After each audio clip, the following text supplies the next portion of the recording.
This is life every day, all day, for gold miners in northern Kachin state of Myanmar.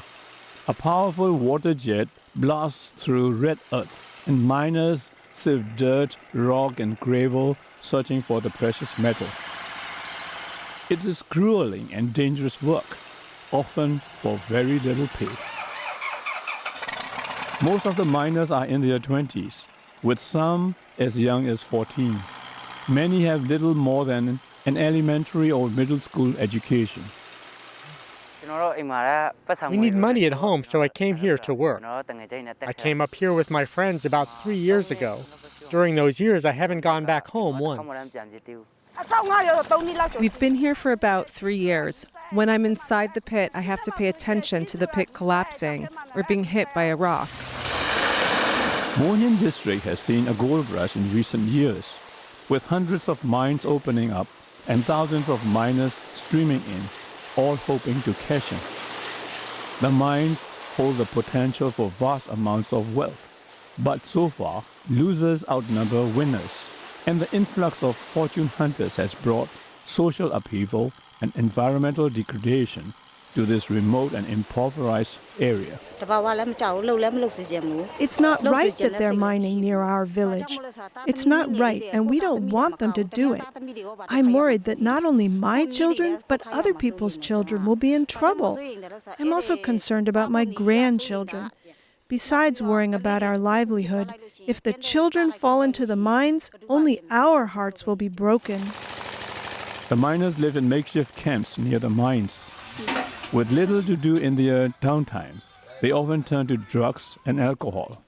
They say it helps them unwind from the stress of their jobs. Daily wages for a typical mine worker is about $4, which, not coincidentally, is the cost of a day's worth of heroin. In some cases, gold mine operators pay their workers with heroin injections. 16-year-old Nemio says he started shooting heroin after quitting school and joining his parents' gold mine. I was hanging out with the miners and got addicted. At first, I was only smoking. Later, my friends taught me how to inject heroin. Then, I started injecting it on my own. Billboards and posters warning about the evils of drug use are very common in Monyen. Local residents say it is easier to count the number of non-addicts in the area, which they say could be done with the fingers of one hand. Kanlai is president of Journey of Kindness, a drug rehabilitation center opened 2 years ago with funding from local residents. The center has closed temporarily because a civil society organization that helps fund the center was unable to send any more money. Kanlai says every family in his village has experienced problems one kind or another due to drug use. Over 100 people have died in this area alone. In other neighborhoods, I've heard it's by the thousands. Mining has also taken a devastating toll on Monyen's environment. Water pumps used in the search for gold have drained the local water table, leaving behind wastewater full of silt and heavy metals. Local farmers say their livestock has been sickened and their crops contaminated.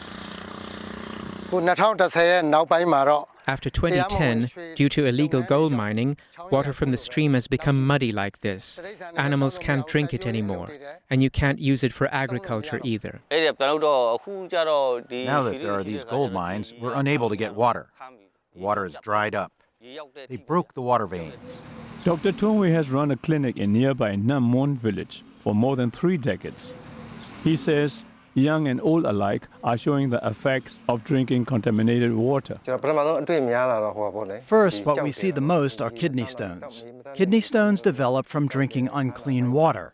These people also suffer from lower back pain and abdominal pain. Then there's a burning sensation when urinating, and blood in the urine. We see a lot of that. Nearby Indoji Lake is one of the largest inland lakes in Southeast Asia. It serves as a habitat for thousands of migratory birds and is home to nearly 100 different species. Local residents told RFA That red sludge from the mines flows into the lake, forcing fish and other wildlife to relocate.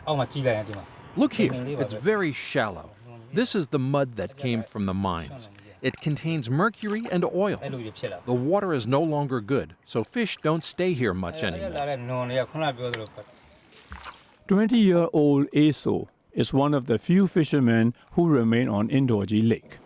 He still sets his nets every day, hoping to catch what is left of once plentiful fish and shrimp stock.